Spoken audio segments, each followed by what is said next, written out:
హైదరాబాద్లోని పాతబస్తీ భాగ్యలక్ష్మి అమ్మవారి బోనాల కార్యక్రమంలో మంత్రి కోమటిరెడ్డి వెంకటరెడ్డి కుటుంబ సమేతంగా పాల్గొన్నారు. ప్రభుత్వం తరపున అధికారికంగా అమ్మవారికి పట్టు వస్త్రాలు సమర్పించి మొక్కులు తీర్చుకున్నారు. భాగ్యలక్ష్మి అమ్మవారి ఆశీస్సులతో ప్రజలంతా సుభిక్షంగా ఉండాలని, కరోనా వంటి మహమ్మారులు రాకుండా కాపాడాలని కోరుకున్నట్లు మంత్రి వెల్లడించారు.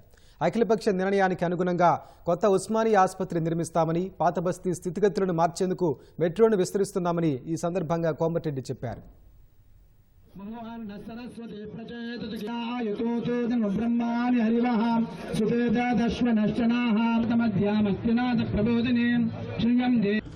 ఈ భాగ్యలక్ష్మి అమ్మవారి ఆశీస్సులతో తెలంగాణ ప్రజలందరూ, పట్టణ ప్రజలందరూ కూడా సుఖ సంతోషాలతో ఉండాలని అమ్మవారిని కోరుకోవడం జరిగింది.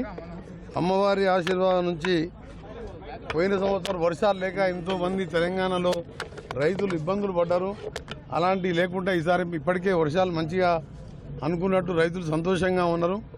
వర్షాలు కూడా బాగా పడుతున్నాయి. ప్రభుత్వం కూడా దాదాపు 11 లక్షల మంది రైతులకు 7,000 కోట్ల రుణమాఫీ చేసినాం. ఇంకో వారం రోజులలో మరొక 15,000 కోట్ల రుణమాఫీ చేయబోతున్నాం. కొత్తగా ప్రభుత్వం వచ్చిన 1 మంత్లోనే ఇక్కడ మెట్రో తీయాలని మా ముఖ్యమంత్రి గారు నిర్ణయించుకోవడం ఈ ఓల్డ్ సిటీ ప్రజలకు, ఇది ఓల్డ్ సిటీ కాదు, న్యూ సిటీగా మారబోతున్నది. ఎందుకంటే ఇక్కడ ఉన్న హైకోర్టుని నా R&B డిపార్ట్మెంట్ ద్వారానే దాదాపు రాజేంద్ర నగర్లో 100 ఎకరాల విస్తీర్ణంలో హైకోర్టు బిల్డింగ్ను కూడా సెప్టెంబర్ మాసానికల్లా టెండర్లు పిలిచి అక్కడ హైకోర్టు నిర్ణయించాలని ముఖ్యమంత్రి గారు, మేము అందరం కలిసి నిర్ణయించుకున్నాం. దాంతోపాటు మీ అందరికీ చూసి 3 రోజుల కింద ప్రవేశపెట్టిన బడ్జెట్లో 10,000 కోట్లు మన తెలంగాణ చరిత్రలో కంబైన్డ్ ఆంధ్రప్రదేశ్ ఉన్నప్పుడు కూడా 10,000 కోట్లు ఎప్పుడు హైదరాబాద్ పెట్టలే.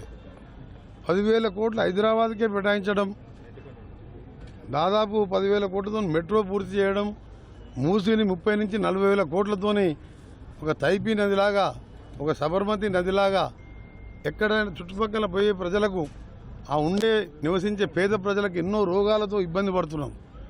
దాన్ని కూడా క్లీనింగ్ చేసే ప్రక్రియ మొదలైంది. డిపిఆర్లు తయారవుతున్నాయి.